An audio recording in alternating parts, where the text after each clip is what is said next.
day. Good life to my listeners. Today we're going to explore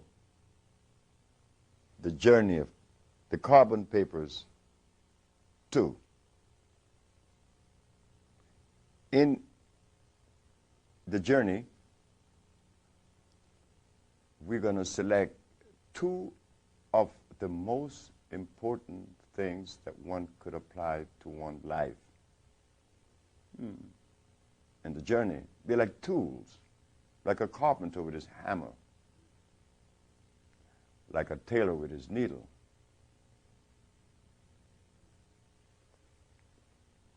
We're going to use obedience and understanding.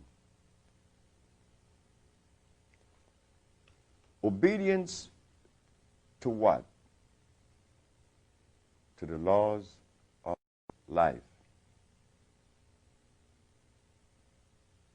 Understanding comes after the obedience. In understanding the laws of life, we find that in the structure of life, there is a mineral known as carbon. There is oxygen and there is hydrogen. That is known as the CHO arrangement. Carbon, hydrogen, and oxygen. Without these three players, there could be no life expression. This is chemistry. This is biochemistry.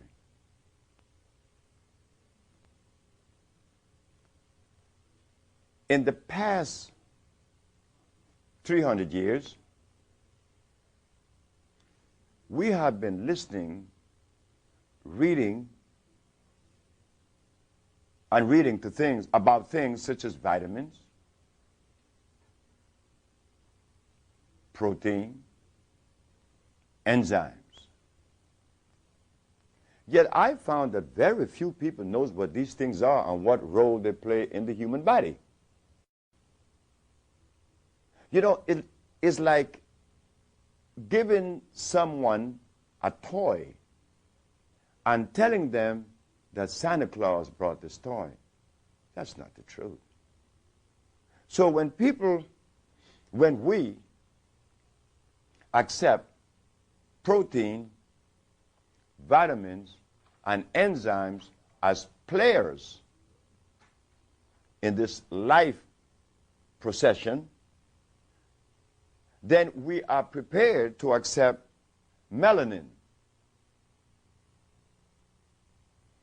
Remember what we said, and this could be investigated, that carbon, hydrogen, and oxygen are the main players in not only supporting life, but in the manifestation of life. You see, everything that is constructed by the universe, creation, or God, has the structure of carbon, hydrogen, and oxygen. And it is starch-less. Whatever substance that is created by the universe is starch-less. We said melanin. Why? We use the word melanin because for the last 40 years, melanin is the buzzword in relating to health and nutrition or life itself, especially when it is referred to black people.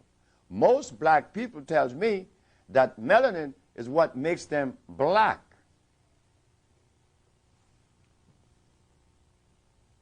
There is nothing on the planet that is blacker than carbon. There is nothing on the planet that plays such an important role like carbon. Melanin appears nowhere. But like, again, we accepted vitamins, enzymes, and protein. Well, why not accept melanin? In the carbon papers, things would be clear. Things would be afforded to you in a way that it would be very clear to balance it against another, whatever perspective. Clarity is what affords us sight. So in the carbon papers, we find that melanin, as alluded to by many, as being such an important mineral, or, yes, mineral or substance. Some says it is a neurochemical substance. Well, ladies and gentlemen, I am not a student of medicine, or neither am I a student of philosophy. Everything that I have done is based on life arrangement. Every word, every decision, every act has to complement life procession. In my understanding of life, melanin doesn't appear anywhere.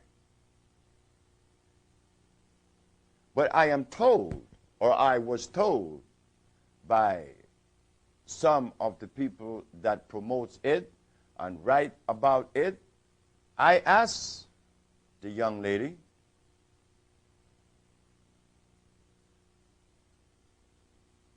if melanin is such an important substance, would it be intelligent for me to ask, where is it produced? Where do you find it in the human body? Oh, of course, very intelligently, she said, in the neurons of the central nerve system.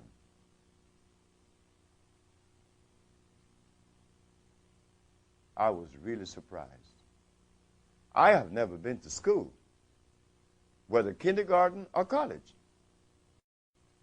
This lady has a doctorate degree in probably neuropathology, in psychology, in whatever else. Making this statement so easy that it is produced in the neuron of the brain, of the nerve, then one has to question, what is it that science has afforded us? Because this statement is grossly inconsistent. The nervous system produces nothing. The nervous system is a conduit. It conveys resonance from the brain to each organ, to each system, to each cell. Without the brain, the heart would never beat. It is the electricity from the brain that affords the heart to pulsate. In turn, the heart supplies the brain with oxygen via the blood. The lungs purifies it. The central nerve system is to convey that resonance to point B. It produces nothing. Any production of hormones or chemicals in the body is produced by glands. It isn't produced by the central nerve system. The central nerve system is the carrier of resonance.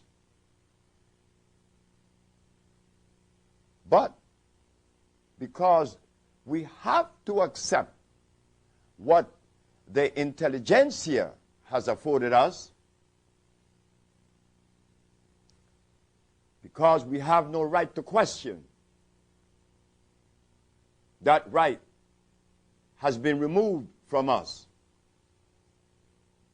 When the statement was made in New York by the Usher Research Institute that carrots were a poison, everybody and their grandmother in New York jumped all over me. Of course they had to, because the source of their information was inconsistent with the progression of life. So now we have melanin that we have to deal with. Why? I don't know, because I have never even alluded to melanin. And ladies and gentlemen, the Usher Research Institute has cured AIDS, sickle cell, lupus, herpes, cancer, blindness, diabetes, leukemia, paralysis, and many, many others. Do we consider melanin? Well, all of those who think that melanin plays such an important role and have sought it, they wind up walking into our office later on because the energy that they expected to receive from such substance was not forthcoming. The other part of this thing is that those who promote melanin have difficulty in explaining what role does it play beside making you black. Well, the Chinese have little melanin. The Caucasian have little melanin. We have a whole lot. And this is what makes us black. But that is in contradiction with biochemistry. Black is carbon, not melanin. But since they are insisting, I have to ask some more questions.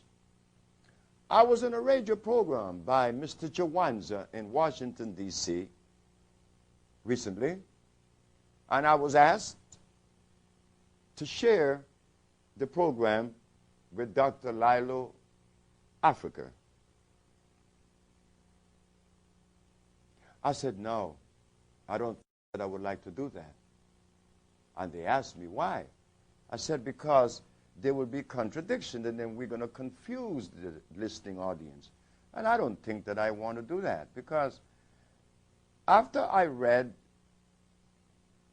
the research of Dr. Lilo Africa, I found that there was inconsistencies in his menu. And I didn't want to be the one to show those things.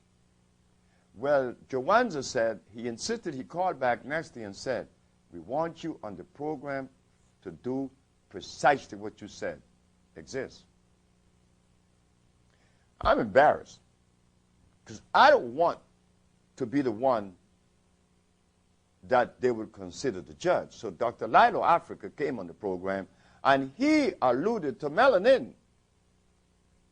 Oh, I said, well, I'm going to have to be very gentle, very understanding, and also compassionate, because I know that this man knows nothing about melanin. I know that to be a fact. How do I know? Listen carefully. As he goes on in his dissertation and he stopped, I said, Dr. Lilo Africa, you alluded to melanin as being the basis of life and color. He said, yes. I said, sir, whenever someone has been depleted of iron, the disease is anemia.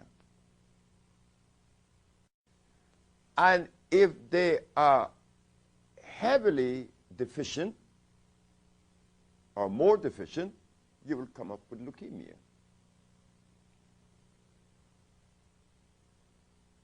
When I'm suffering with rickets, there's calcium that has to be addressed. Bones have to be addressed with calcium.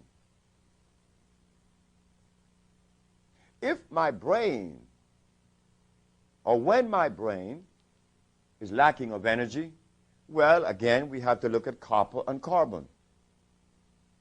But now that you have alluded to melanin, I want to know,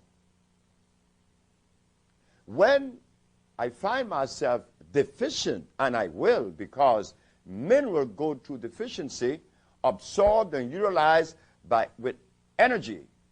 You have to replace it, like you have to eat the food to replace iron, you have to eat the food to replace calcium. What foods do I eat to replace melanin?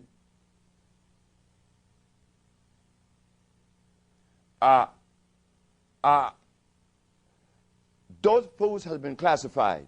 I said, oh God, this is what is afforded to us as doctors. This is the black community. The cell that has been made sick is now submitting to inconsistencies. You know, like a woman that have lost her senses. When Dr. Lilo Africa made that statement, I was totally destroyed, because I was hoping that he would have made a statement that was consistent with science, at least, or biology, or biochemistry.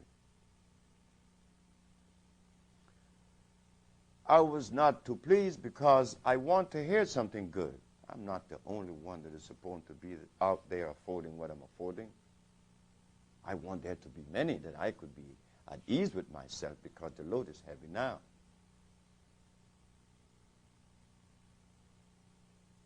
He said those foods has been classified. I said, by whom?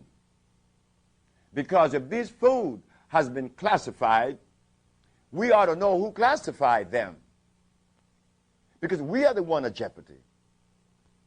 But no, that was not forthcoming, because I knew that the man didn't know what he was talking about. Then I was asked just the following week to go on another program. This time,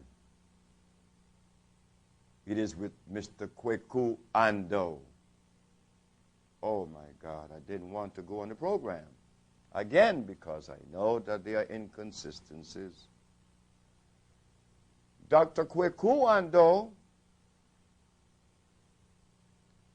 began to accuse me of a whole lot of things. Well, I expected that. Didn't matter. My position is not one that I designed for me, and it is not one that is based in science.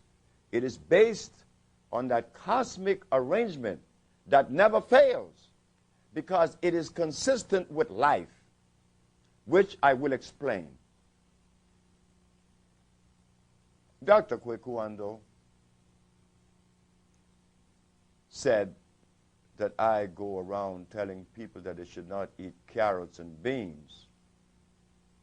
That is the truth. Carrots were made in Holland. They aren't a product of nature or life or God. I am a product of nature and God and life. So therefore, my food should be from that same source, not from a machine they call a laboratory. Furthermore, if you have problems with carrots, because I made the statement,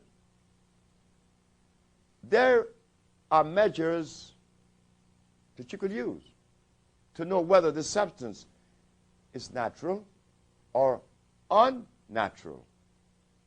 If a substance contains starch, rest assured it is unnatural, because starch is carbonic acid. It would eat you up. Dr. Kweku Ando, you said to me that cassava is an African product. I said, no, sir. He was angry at me because I made statements in Atlanta, Georgia, where he has his place, his laboratory. I told the people of Atlanta that cassava should not be consumed because it is a product that contains cyanide.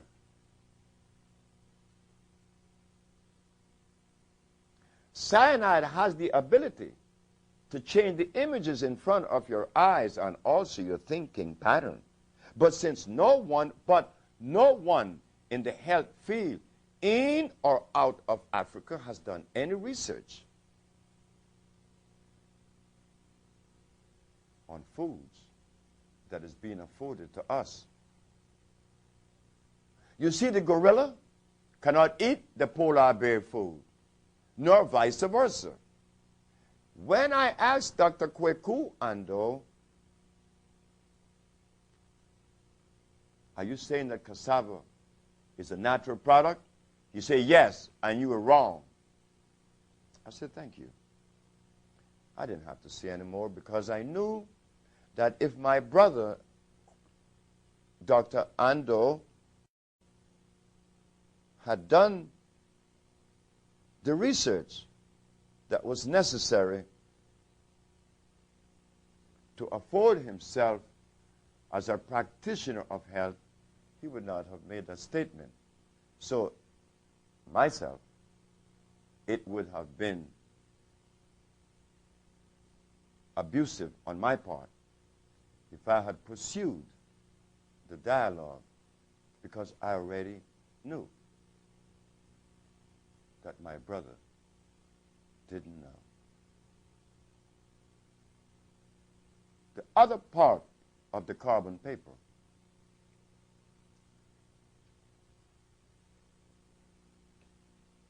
we, the so-called black people, need to understand that the reason why we are not as pleased with ourselves first and then others is because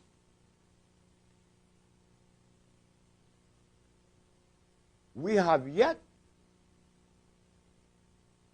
to understand those things that were made specifically for this gene group.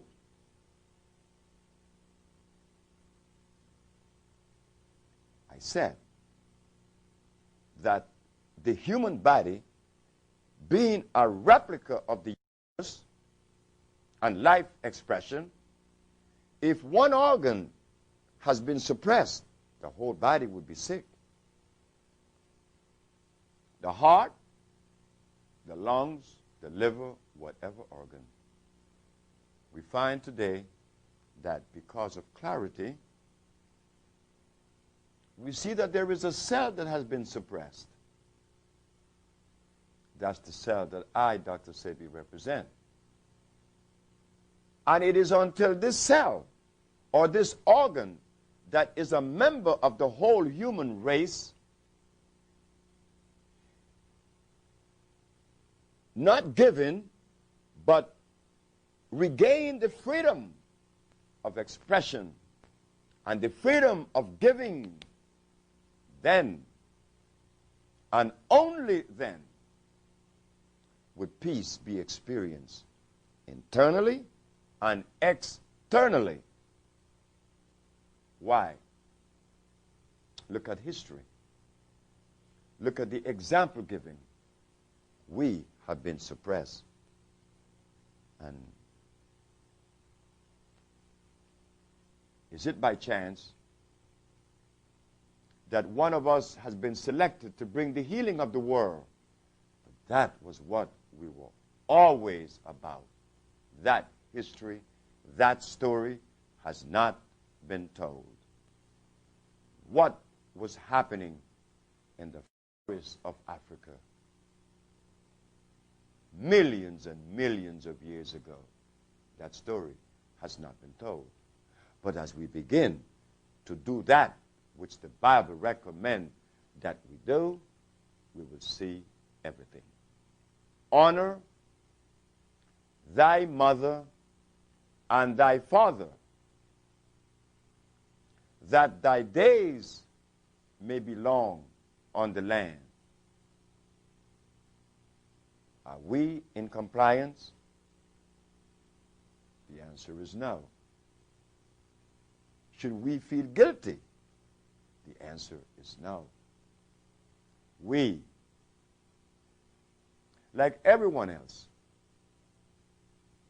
find ourselves just as angry as the lion, the cheetah, because the diet has been changed. The carbon papers intend to bring clarity and that we will be able to pursue this honoring thy mother and thy father. Ladies and gentlemen, I assure you that the very minute that you embark on such journey, stress and disease would immediately cease. Yes, this is the carbon paper too, linking with the cosmic procession, not regurgitating words.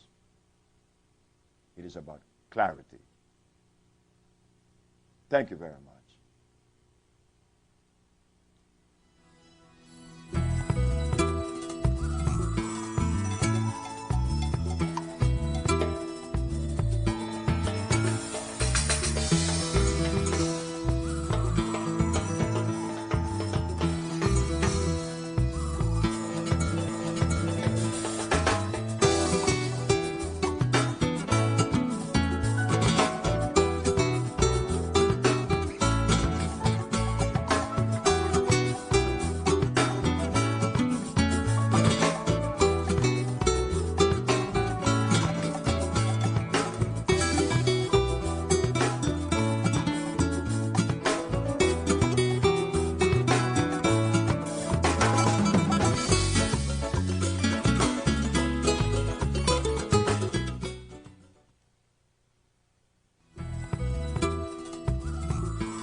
We will continue to show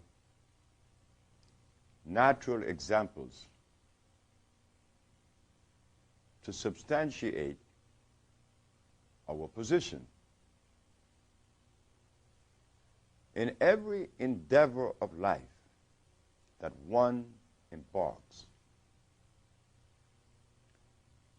if that particular giving or endeavor that you're pursuing is one that supports life and addresses health, one has to be very extremely careful as to what you are affording to support this life. It's not like a tailor that cuts into a piece of material to sew a suit, or a shoemaker who will make a pair of shoes. If you make a mistake, the pair of shoes, that's okay. Make another. The tailor could cut the suit too short, well, you sell it, make another. But in addressing the human body, one has to have the understanding that would aid us in delivering that which is being pursued, health, the cure of disease. It is asked of me Dr. Sebi, you alluded to understanding and obedience. Would you please elaborate on obedience? Of course. It is necessary. The first time that I was told that I was obedient, I was about 57 years of age.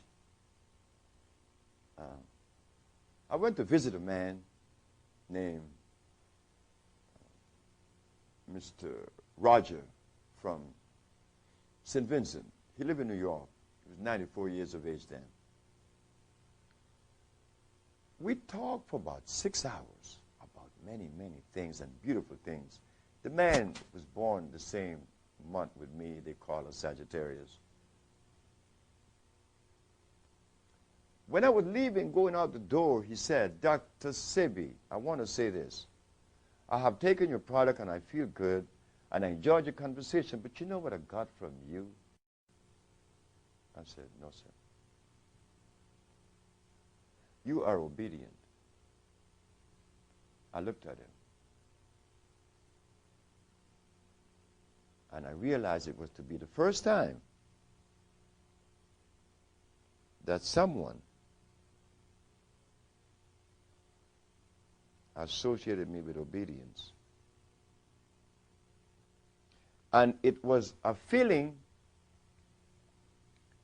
that went through me that I never felt before, because my mother never said that to me, neither my grandmother. And my grandmother is at the center of my life. There's no philosopher, there are no books, there are no teachers, there are no leaders. The only leader and teacher I ever know is my grandmother. I never been to school, kindergarten or otherwise. Now this man has provoked something in me that I would like to say that it was a sensation that was pleasurable. It was more of like awareness. And it was frightening because when he said it, I felt that all my life. But I wanted to be now more so obedient because he said it. I said, thank you. Thank you so very much. And I left. Obedient to what? I didn't have to ask Mr. Roger, obedient to what? Because he was a Sagittarius. He was just like me. He knew that I would know what he was talking about. Obedient to the laws of life, to that which is given to you. You know, as a little boy, I never been to school. I remember when my mother lived under the floor of a house, not on the apartment under the second floor or below. No, we lived under the floor in the dirt on burlap sacks. And I look out of the floor when it was raining that day, and I said that one day I was going to heal my mother. She was very sick. Now, why did I say that? I was only 5 years old. But I made a statement that came out of my mouth at that age that I'm living now. What did I do in the journey of life to be afforded that my mother no longer have the pain she used to have, and that I said that when I was 5. When I was 27 in New Orleans, 1960, I'm sitting in a barber chair on Claiborne Avenue with Timothy Cogman. And I said to him that I was going to do something for the black woman of the world. I said, because she's the one that has been disenfranchised, dejected, and rejected by everyone, including us. What that something was going to be, I didn't know.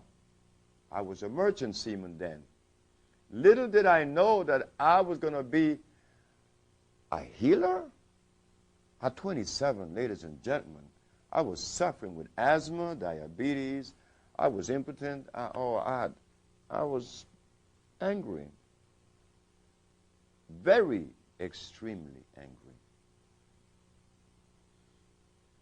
Later, I'm to understand in my research that my anger was precipitated because the oxygen that I was being deprived of, being asthmatic, made me neurotic.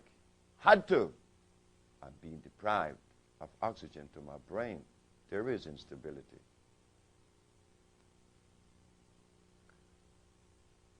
I find myself now affording myself to the world as a healer. And something came over me about 5 years ago and reminded me, but you're not totally in compliance, Dr. Sebi, because you said that you was going to do something for the black woman of the world, and now you're going to have to do that. So what did I do? It was easy for me. I turned it over to the sisters. They are the one that's curing AIDS now and sickle cell and all the other diseases, not me. They learn it, and they're doing it. I felt good. That was easy. Again, obedience showed up when I was working for the county. A steam engineer. The boy didn't go to school. He has a job as a steam engineer in 1970. You would think that he would be holding on to it because the boy is already 37. And he has a job as an engineer, making all that money.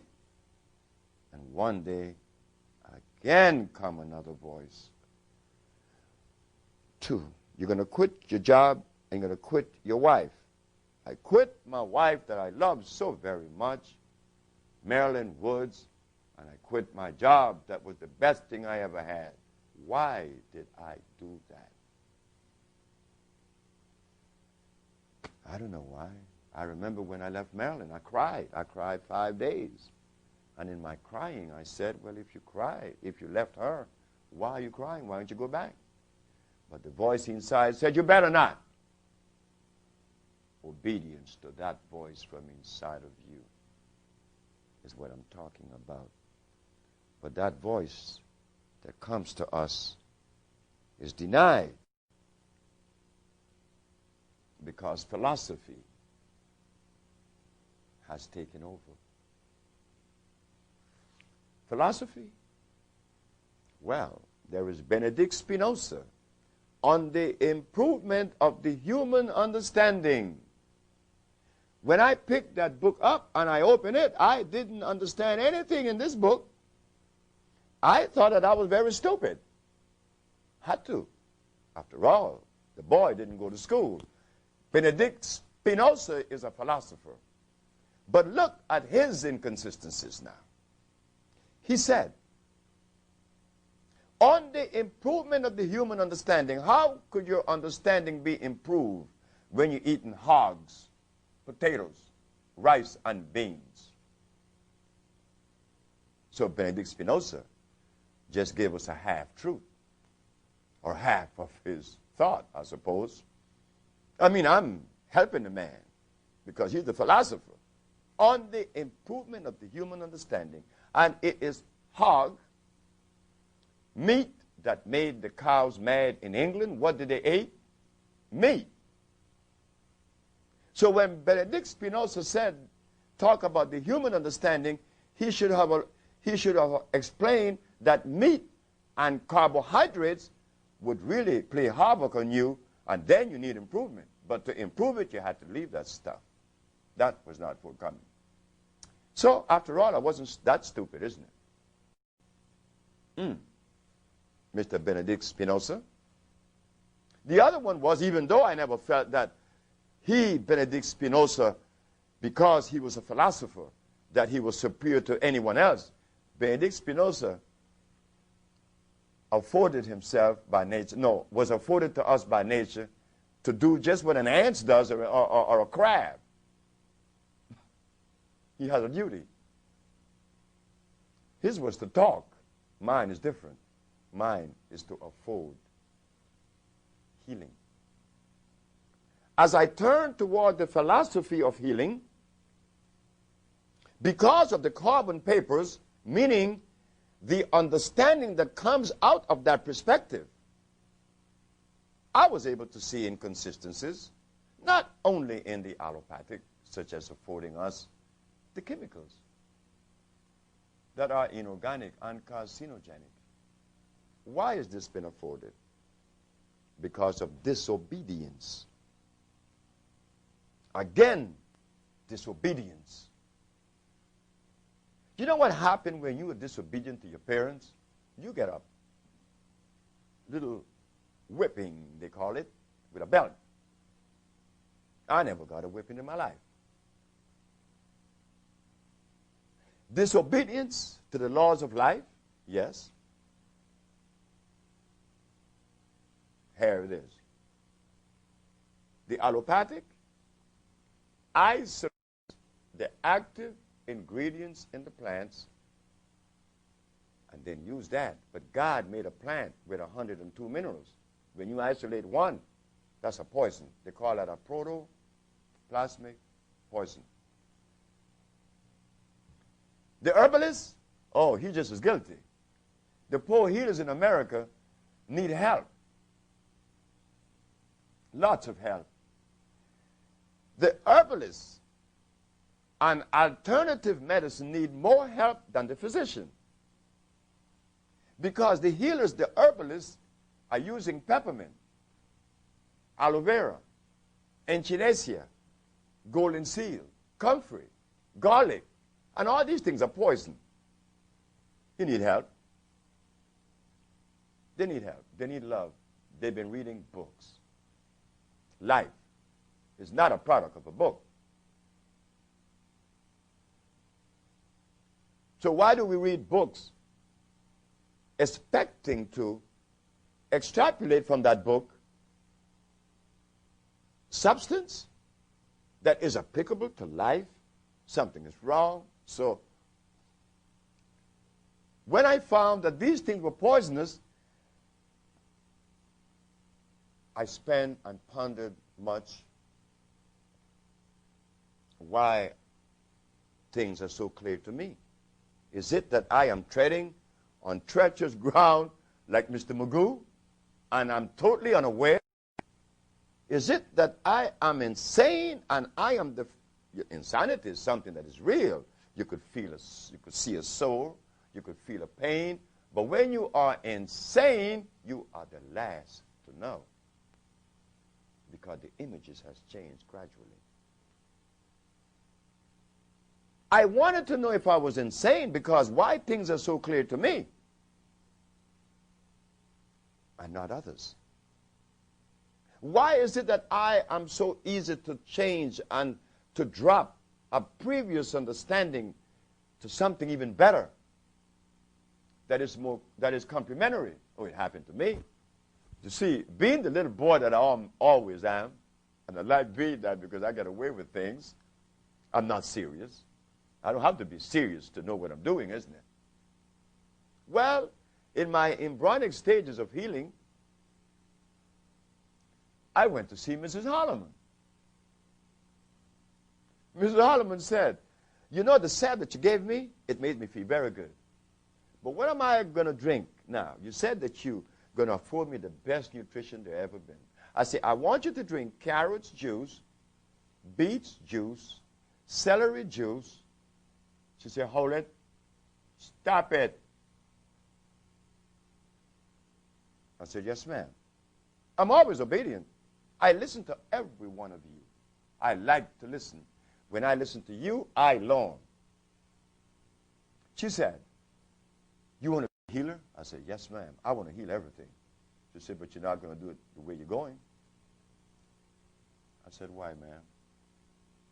She said, because you're affording me things that are artificial. Why, ma'am? She said, you go and research, and you will find that all those things that were made. I didn't have to go too far, because when I came to Los Angeles, I don't know why I did this. I never been to school, but I went to the market training institution on the corner of Western and Hollywood Boulevard. Why did I do that? I had never been to school. I hate school.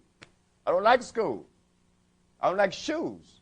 But now I'm in school. Why did I enroll in this market school? Did you know that when Mrs. Holloman told me that carrots were artificial and that beets were artificial, it took me straight back. It was a trigger that took me back to MTI, 1963. I learned in MTI that there are 33 varieties of cucumbers. There are 666 varieties of apples.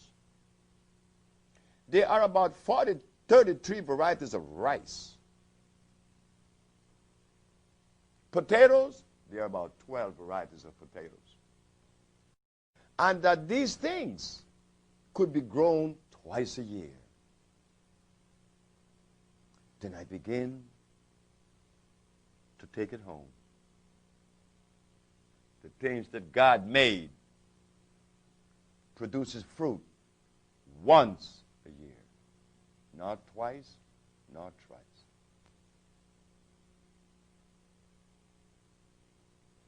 I immediately relinquished that old position because it was easy for me. I started to construct the edifice that I represent today.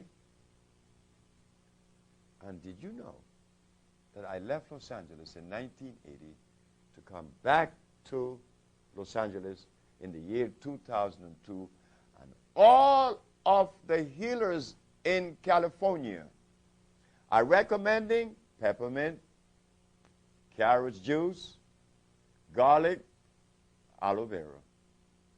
Is it that we get stuck it? We get jammed. We get corralled in a perspective, so much so that it becomes so difficult for us to relinquish the position? Or is it that when they entered the perspective to afford themselves as a healer, they didn't do the homework that was necessary? That is, to understand the cosmic procession. My return to California, Los Angeles, I already heard how people jump all over me, which is okay, because God has afforded me some very big shoulders. I could take on the load. The healers that were practicing the inconsistencies, 22 years later, they're doing the same thing. Ladies and gentlemen, cyanide is affecting our healers. Cyanide is affecting our preachers, our imam, our rabbi. I just had one yesterday. You would think that being a Muslim or being a Christian or being a rabbi in the Jewish faith, that one would be aware of the things that support and sustain life. Because if my religion and my philosophy is incomplete in the givings, then my life has been compromised because of this unawareness. So when the healers of today are told that Dr. Sebi says that carrot juice is bad, the healers, oh, he's just saying that because so and so and so and so and so. That's okay. I can understand that, because when you have been practicing for 20 or 30 plus years and some newcomer on the set tells you that you're not wrapped too tight, now there is antagonism, because you have to recognize that you've been wrong for 30 years. No, you don't have to take that position. That you've been misinformed. You have been misinformed for 30 years. This I find in Los Angeles. Every healer in Los Angeles is guilty of disobedience. The poor preacher, he too is disobedient because the Bible says that the herbs are for the healing of the nation. But it's not the preacher's fault either. The preacher was unaware that cyanide was changing the images in his vision. The imam, yes, the imam needs help because he still eats lamb and he eats barley. These things are very detrimental. The rabbi, likewise. What is needed today is what most people call a synthesis. But how could this come about?